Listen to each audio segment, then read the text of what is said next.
ಮುಖ್ಯಮಂತ್ರಿ ಸಿದ್ದರಾಮಯ್ಯ ಕೂಡಲೇ ರಾಜೀನಾಮೆ ಕೊಡಬೇಕು ಅಂತ ಬಿಜೆಪಿ ಮತ್ತು ಜೆಡಿಎಸ್ ಜಂಟಿ ಪ್ರತಿಭಟನೆಯನ್ನು ಹಮ್ಮಿಕೊಂಡಿದೆ. ದೋಸ್ತಿಗಳು ವಿಧಾನಸೌಧದ ಗಾಂಧಿ ಪ್ರತಿಮೆ ಮುಂಭಾಗದಲ್ಲಿ ಪ್ರೊಟೆಸ್ಟ್ ಮಾಡ್ತಾ ಇದ್ದಾರೆ. ಪ್ರತಿನಿತ್ಯ ಮಾಡ್ತೀವಿ ಇನ್ಮೇಲೆ ಅಂತ ಹೇಳಿದ್ದಾರೆ. ಧಿಕ್ಕಾರ ಕೂಗ್ತಾ ಇದ್ದಾರೆ ಬಿಜೆಪಿಗರು. ರಿಸೈನ್ ಸಿದ್ದರಾಮಯ್ಯ ಹ್ಯಾಶ್ಟ್ಯಾಗ್ ಪ್ಲಕಾರ್ಡ್ ಅನ್ನು ಹಿಡಿದು ಈಗ ಅವರು ಪ್ರತಿಭಟನೆ ಮಾಡ್ತಾ ಇದ್ದಾರೆ. ಮೂಡಾ ಸೈಟ್ಗಳನ್ನು ಕೊಳ್ಳೆ ಹೊಡೆದ ಸಿದ್ದರಾಮಯ್ಯ ಅಂತ ಕೂಡ ಬರೆದಿದ್ದಾರೆ. ಭ್ರಷ್ಟ ಸಿದ್ದರಾಮಯ್ಯ ಅಂತ ಬಿಜೆಪಿ ಅವರು ಘೋಷಣೆಯನ್ನು ಕೂಗಿದ್ದಾರೆ. ಬಹುತೇಕ ಎಲ್ಲ MLA MLC ಮತ್ತು MP ಎಲ್ಲರೂ ಭಾಗಿಯಾಗಿದ್ದಾರೆ. ಎಲ್ಲ ಪದಾಧಿಕಾರಿಗಳಿಗೂ ಕೂಡ ಇವತ್ತು ಹಾಜರಾಗಬೇಕು ಅಂತ ಹೇಳಿದರು. ಅದರ ಪ್ರಕಾರನೇ ಎಲ್ಲ ಸೀನಿಯರ್ ಲೀಡರ್ಸ್, ವಿರೋಧ ಪಕ್ಷದ ನಾಯಕ ಆರ್ ಅಶೋಕ್ ಸೇರಿದಂತೆ, ರಾಜ್ಯಾಧ್ಯಕ್ಷ ವಿಜೇಂದ್ರ ಸೇರಿದಂತೆ ಎಲ್ಲರೂ ಕೂಡ ಭಾಗಿಯಾಗಿದ್ದಾರೆ. ಅಂದರೆ FIR ದಾಖಲಾದರೂ ಇವರು ರಾಜೀನಾಮೆ ಕೊಡ್ತಾ ಇಲ್ಲ ಅಂತ ಇವರ ಆಗ್ರಹ. ಈ ಬಗ್ಗೆ ಮತ್ತಷ್ಟು ಮಾಹಿತಿ ನನ್ನ ಕೊಲೀಗ್ ಮಸೂದ್ ಅವರಿಂದ ಪಡ್ಕೊಳ್ಳೋಣ. ಮಸೂದ್, ಎಲ್ಲ ನಾಯಕರು ವಿಧಾನಸೌಧದ ಗಾಂಧಿ ಪ್ರತಿಮೆ ಮುಂದೆ ಬರೋದು, ಘೋಷಣೆ ಕೂಗೋದು, ಹೊರಟೋಗೋದು ಇದಲ್ಲ, ಇದನ್ನು ಜನಾಂದೋಲನದ ರೂಪದಲ್ಲಿ ಸಂಘಟಿಸಬೇಕಾಗುತ್ತೆ. ಅದ್ರ ಬಗ್ಗೆ ಏನಾದ್ರು ಪ್ಲಾನ್ ಮಾಡ್ಕೊಂಡಿದ್ದಾರೆ ಇವರು, ಹೇಗೆ? ಖಂಡಿತವಾಗಿಯೂ ಕೂಡ ಅದೇ ನಿಟ್ಟಿನಲ್ಲಿ ಬಿಜೆಪಿ ಮತ್ತು JDS ನಾಯಕರು ಕೂಡ ಮುಂದೆ ಹೋಗ್ತಾ ಇರುವಂಥದ್ದು. ಮುಡಾ ಪಾದಯಾತ್ರೆ ಯಾವ ರೀತಿ ಜನಾಂದೋಲನವಾಗಿ ಮಾರ್ಪಡುತ್ತೋ ಅದೇ ರೀತಿಯಲ್ಲಿ ಈಗ ಸಿದ್ದರಾಮಯ್ಯವರ ರಾಜೀನಾಮೆಗೆ ಆಗ್ರಹಿಸಿ ಬಿಜೆಪಿ JDS ನಾಯಕರು ಈಗ ಇವತ್ತಿಂದ ಜನಾಂದೋಲನ ಪ್ರತಿಭಟನೆಯನ್ನು ಆರಂಭ ಮಾಡ್ತಿದ್ದಾವೆ. ಈಗಾಗಲೇ ಹೈಕೋರ್ಟ್ ತೀರ್ಪು ಬಂದ ದಿನವೂ ಕೂಡ ಜಿಲ್ಲಾದ್ಯಂತ ಪ್ರತಿಭಟನೆ ಮಾಡಲಾಯಿತು. ನೆನ್ನೆನೂ ಕೂಡ JDS ನವರು ಪ್ರತಿಭಟನೆ ಮಾಡಿದ್ರು.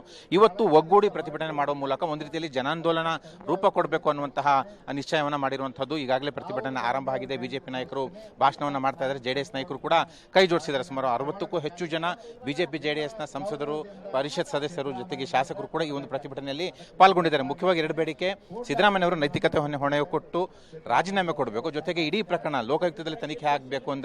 ಆಗುತ್ತೆ ಅಂದರೆ ಪಾರದರ್ಶಕವಾಗಿ ಆಗೋದಿಲ್ಲ, ಹಾಗಾಗಿ CBIಗೆ ವಹಿಸಬೇಕು ಅನ್ನುವಂತಹ ಆಗ್ರಹವನ್ನು ಮಾಡ್ತಾ ಇರುವಂಥದ್ದು. ಪ್ರತಿಭಟನೆಯಲ್ಲಿ ಈಗಾಗಲೇ ಧಿಕ್ಕಾರ ಘೋಷಣೆ ಕೂಗ್ತಾ ಇದ್ದಾರೆ. ರಾಜೀನಾಮೆ ಕೊಡಲೇಬೇಕು ಸಿದ್ದರಾಮಯ್ಯ ಅಂತ ಘೋಷಣೆ ಕೂಡ ಮಾಡ್ತಾ ಇದ್ದಾರೆ. ಈ ಪ್ರತಿಭಟನೆ ಇನ್ನೂ ಕೂಡ ಮುಂದುವರಿಯುತ್ತೆ. ನಾಳೆಯಿಂದ ಜನಾಂದೋಲನ ರೂಪದಲ್ಲಿ ಜಿಲ್ಲೆಗಳಲ್ಲೂ ಕೂಡ ಈ ಪ್ರತಿಭಟನೆ ಮುಂದುವರಿಸಬೇಕು ಅನ್ನುವಂಥ ನಿಶ್ಚಯಕ್ಕೆ ವಿಪಕ್ಷಗಳು ಬಂದಿರುವಂತದ್ದು. ರಾಜೀನಾಮೆ ಕೊಡುವವರೆಗೂ ಕೂಡ ನಮ್ಮ ಹೋರಾಟ ನಿಲ್ಲಲ್ಲ ಅನ್ನುವಂತಹ ಸಂದೇಶವನ್ನು ಕೂಡ ಬಿಜೆಪಿ JDS ನಾಯಕರು ರವಾನೆ ಮಾಡಿದ್ದಾರೆ. ಅರವಿಂದ್, ರೈಟ್, ಥ್ಯಾಂಕ್ ಯು ತಮ್ಮ ಎಲ್ಲ ಮಾಹಿತಿಗೆ ಮಸೂದ್. ಸೊ ಇವತ್ತಿನಿಂದ ಶುರು ಅಂತ ಅವ್ರು ಹೇಳ್ತಾ ಇರೋದು, ಪ್ರತಿನಿತ್ಯ ನಾವಿನ್ನು ಹೋರಾಟ ಮಾಡ್ತೀವಿ ಅಂತ. ಸಿದ್ದರಾಮಯ್ಯನವರ ವಿರುದ್ಧವಾಗಿ 2 ಕೋರ್ಟ್ ಆದೇಶ ಬಂದಿದೆ. ಮೊದಲು ಬಿಜೆಪಿ ಹೋರಾಟ ಮಾಡಿದಾಗ ವಿಧಾನಸಭೆಯಲ್ಲಿ ಹೊರಗಡೆ ಇದು ರಾಜಕೀಯ ಪ್ರೇರಿತ ಅಂತಂದರು. ಗವರ್ನರ್ ಆದೇಶ ಕೊಟ್ಟಾಗ ಇದು ಕೇಂದ್ರದ ಬಿಜೆಪಿ ಪ್ರೇರಿತ ಅಂತ ಹೇಳಿದ್ರು. ಈಗ ಹೈಕೋರ್ಟು ಆದೇಶ ಮಾಡಿದೆ ಮತ್ತು ಜನಪ್ರತಿನಿಧಿ ನ್ಯಾಯಾಲಯನೂ ಆದೇಶ ಮಾಡಿದೆ. ಈಗ ಇದನ್ನು ಏನು ಹೇಳ್ತಾರೆ ಅವರು? ಇದು ರಾಜಕೀಯ ಪ್ರೇರಿತ ಆಗಿದ್ದರೆ ಕೋರ್ಟ್ಗಳು ಯಾಕೆ ಆದೇಶ ಮಾಡ್ತಾರೆ? ಇದರಲ್ಲಿ ಸತ್ಯಾಂಶ ಇದೆ ಅಂತ ಸ್ಪಷ್ಟವಾಗಿ ಕೋರ್ಟ್ಗಳು ಹೇಳಿದ್ದಾರೆ. ಮತ್ತು ತನಿಖೆ ಮಾಡಬೇಕು ಅಂತ, ಇದು ಬಿಟ್ಟು ಬೇರೆ ಯಾವ ಕೇಸನ್ನು ತನಿಖೆ ಮಾಡಬೇಕು ಅನ್ನೋದು ಹೇಳಿದ್ದಾರೆ. ಇಷ್ಟಾದರೂ ಕೂಡ ಕಾಂಗ್ರೆಸ್ ಅವರು ಇದು ರಾಜಕೀಯ ಪ್ರೇರಿತ ಅಂತ ಹೇಳ್ಕೊಂಡು ಒಂದು ರೀತಿ ಡೊಂಬರಾಟ ಆಡ್ತಾ ಇದ್ದಾರೆ. ಇದನ್ನು ಜನ ಅರ್ಥ ಮಾಡ್ಕೊಂಡಿದ್ದಾರೆ. ಸಿದ್ದರಾಮಯ್ಯನವರು ರಾಜೀನಾಮೆ ಕೊಟ್ಟು ಗೌರವಯುತವಾಗಿ ತನಿಖೆಗೆ ಸಹಕಾರ ಮಾಡಬೇಕು. ನಾವೇನು ಸರ್ಕಾರ ಬೀಳಬೇಕು ಅಂತ ಹೇಳ್ತಾ ಇಲ್ಲ. ಯಾವುದೇ ತನಿಖೆಯನ್ನಾರು ಎದುರಿಸ್ತೀನಿ ಅಂತ, ಆದ್ರೆ ಸ್ವಲ್ಪ ದಿವಸದ ಮೊದಲು ತನಿಖೆ ನನ್ನ ಮೇಲೆ ಮಾಡಬಾರ್ದು ಅಂತೇಳಿ ಹೇಳಿ ಕೋರ್ಟಿಗೆ ಹೋದವ್ರು ನೀವು. ರಾಜ್ಯಪಾಲರು ನಿಮ್ಮ ಮೇಲೆ ತನಿಖೆಗೆ ಆದೇಶ ಕೊಟ್ಟಿದ್ದು ತಪ್ಪು ಅಂತ ಹೇಳಿ ಕೋರ್ಟಿಗೆ ಹೋದವ್ರು ನೀವು.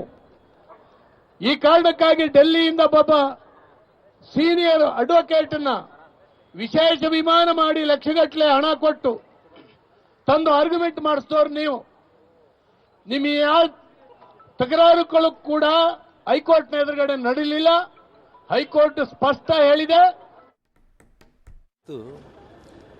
ಇಡೀ ಕರ್ನಾಟಕ ರಾಜ್ಯದಲ್ಲಿ ನಮ್ಮ ಬಗ್ಗೆ ಇಲ್ಲ ಸಲ್ಲದ ಸುಳ್ಳು ಆರೋಪಗಳನ್ನು ಮಾಡಿ ಬಳ್ಳಾರಿಗೆ ಪಾದಯಾತ್ರೆಗೆ ಬಂದು ದುರ್ಯೋಧನ ಮಾದರಿಯಲ್ಲಿ ತೊಡೆತಟ್ಟಿ ದುರಹಂಕಾರದಿಂದ ಮೆರೆದಿರುವಂಥ ಸಿದ್ದರಾಮಯ್ಯನವರು ಬಹಳ ದೊಡ್ಡ ಪ್ರಮಾಣದಲ್ಲ, ಅಂದರೆ ಒಂದು ದೊಡ್ಡ ಭ್ರಷ್ಟಾಚಾರದಲ್ಲಿ ಇವತ್ತು ಎಲ್ಲರೂ 14 ಸೈಟ್ ಅಂತೇಳಿ ಭಾವಿಸ್ತಾ ಇದ್ದಾರೆ. ಅದು 14 ಸೈಟ್ ಅಲ್ಲ. ಅವರ ಬಿನಾಮಿಗಳು, ಅವರ ಕುಟುಂಬಸ್ಥರು, ಅವರ ಬಂಧು ಬಳಗ, ಅವರ ಸ್ನೇಹಿತರು ಎಲ್ಲರ ಹೆಸರಲ್ಲಿ ಕೂಡ ಅವರು ಹೆಚ್ಚು ಕಡಿಮೆ 4,000 ಕೋಟಿಗೂ ಹೆಚ್ಚು ಭ್ರಷ್ಟಾಚಾರದಲ್ಲಿ ಅವರು ಮುಳುಗಿದ್ದಾರೆ ಅನ್ನೋದು ಸತ್ಯ. ಇವಾಗ FIR ಇಂದ, ಈ ತನಿಖೆಗಳಿಂದ ಖಂಡಿತವಾಗ್ಲೂ ಕೂಡ ಇದು 14 ಸೈಟಿಗೆ ಸಂಬಂಧಪಟ್ಟ 60 ಕೋಟಿ ಸ್ಕ್ಯಾಮ ಅಥವಾ ಇದು 4,000-5,000 ಕೋಟಿ ಸ್ಕ್ಯಾಮ್ ಅನ್ನೋದು ಬಹಿರಂಗವಾಗಿ ಆಗೋದ್ರಲ್ಲಿ ಎರಡನೇ ಮಾತೇ ಇಲ್ಲ. ಅವತ್ತು ಜನಾರ್ದನ್ ರೆಡ್ಡಿ ಅವರಿಗೆ ಒಂದು ನ್ಯಾಯ, ಇವತ್ತು ಸಿದ್ದರಾಮಯ್ಯ ಅವ್ರಿಗೂ ಒಂದು ನ್ಯಾಯ, ಅವತ್ತು ಯಡಿಯೂರಪ್ಪ ಅವ್ರಿಗೂ ಒಂದು ನ್ಯಾಯ, ಇವತ್ತು ಸಿದ್ದರಾಮಯ್ಯ ಅವ್ರಿಗೂ ಒಂದು ನ್ಯಾಯ.